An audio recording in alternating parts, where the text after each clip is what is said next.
किसी ने बड़े कमाल की बात कही है, इस कलयुग में ईश्वर से शिकायत मत रखिए, क्योंकि ईश्वर ने हम सबके पेट भरने की जिम्मेदारी ली है, पेटियां भरने की नहीं। ये कहानी है पुराने जमाने की। एक राजा के दरबार में एक पंडित जी पहुँचे। पंडित जी पूजा पाठ कराने लगे और जब पूजा पाठ समाप्त हुआ तो राजा ने पंडित जी से 3 प्रश्न किए और कहा कि पंडित जी जवाब दीजिए।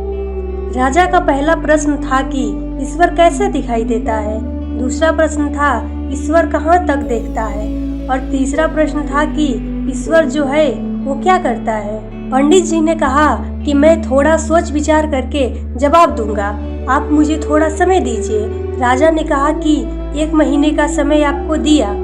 पंडित जी घर आ गए, सोचने लगे, विचार करने लगे, लेकिन वह प्रश्न का सही जवाब नहीं मिल सका। जैसे जैसे वो डेडलाइन समाप्त हो रही थी, वो 1 महीने का समय समाप्त हो रहा था। उनकी टेंशन बढ़ती जा रही थी।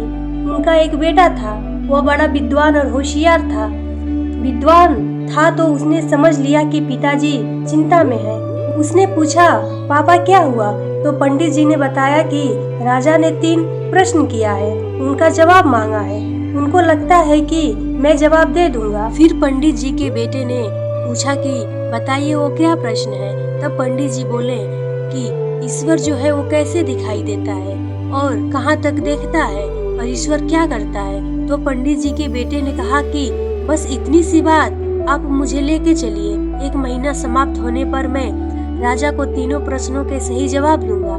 पंडित जी ने कहा मुझे तो बताओ। तो पंडित जी के बेटे ने कहा कि आपको भी वहीं पता चलेगा, आप 1 महीना समाप्त होने पर मुझे लेकर चलिएगा। दोनों दरबार में पहुँचे तो राजा ने पूछा कि हाँ जी पंडित जी जवाब दीजिए। तो पंडित जी ने कहा कि मैं जवाब नहीं दूंगा, मैं अपने बेटे को साथ में लाया हूँ, ये बड़ा बुद्धिमान है, आपके सारे प्रश्नों के सही जवाब देगा। तो राजा ने कहा पंडित जी के बेटे से कि बताओ बेटा क्या जवाब है पहले प्रश्न का, ईश्वर जो है वो कैसे दिखता है। तो पंडित जी के बेटे ने कहा कि गजब करते हैं आप महाराज, इतने बड़े महाराज हैं और आपके यहाँ अतिथि आया, उसका आपने आदर सत्कार नहीं किया, पानी भी नहीं पिलाया, कुछ आपने जलपान की व्यवस्था नहीं की और सीधा प्रश्न पूछ लिया। राजा को शर्म आई और तुरंत ही राजा ने दूध का ग्लास मंगवाया। दूध का ग्लास आया तो पंडित जी के बेटे ने उसमें उंगली डालकर देखना शुरू किया और दूध को बाहर निकाल कर देखना शुरू किया। कुछ देर तक चलता रहा। फिर राजा ने पूछा, बेटा तुम ये क्या कर रहे हो? तब बेटे ने कहा, साहब मैं इसमें मक्खन ढूंढ रहा हूँ। तो राजा ने कहा कि दूध में ऐसे मक्खन थोड़ी दिखाई देगा, दूध से पहले दही बनाया जाता है, दही को मथा जाता है, फिर मक्खन जो है दिखता है, फिर मक्खन मिलता है।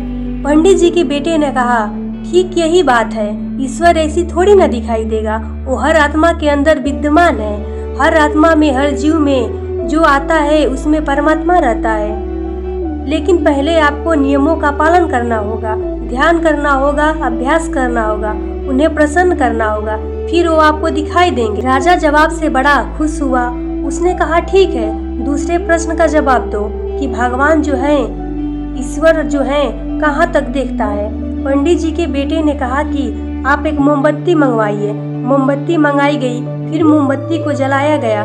तो पंडित जी के बेटे ने पूछा कि राजा जी ये बताइए कि इसकी रोशनी कहाँ तक जा रही है। तो राजा ने ये कहा कि चारों तरफ जा रही है। तो पंडित जी के बेटे ने कहा बिल्कुल, भगवान भी चारों तरफ देखता है, चारों तरफ उनका प्रकाश विद्यमान है। ये मत सोचो कि हमारे कर्मों का हिसाब उनके पास नहीं है, उनके पास हर कर्म का हिसाब होता है।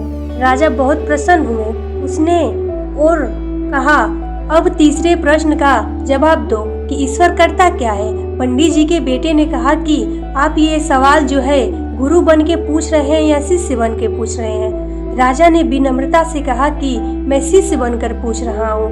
पंडित जी के बेटे ने कहा, आखिर गजब करते हैं। उसने ताना मारा कि जो शिष्य है वो तो सिंहासन पर बैठा है और जो गुरु है वो नीचे खड़ा है। राजा को फिर शर्म आई और तुरंत नीचे उतर कर आया और पंडित जी के बेटे से कहा, महात्मा जी आप ऊपर बैठें। जा करके पंडित जी का बेटा सिंहासन पर बैठ गया। फिर राजा ने प्रश्न किया कि ईश्वर क्या करता है? तो पंडित जी का बेटे कहा, अब बताने के लिए क्या रह गया?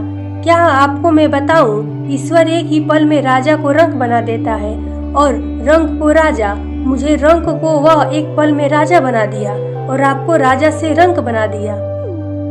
इस छोटी सी कहानी का सार है कि ईश्वर हर जगह में रहता है। वह हर किसी को देखता है, अपने कर्मों का फल जरूर देता है। उसके पास सब सामान होता है, इसलिए हमेशा कभी भी बुरा काम मत करना, हमेशा अच्छा काम किया करो।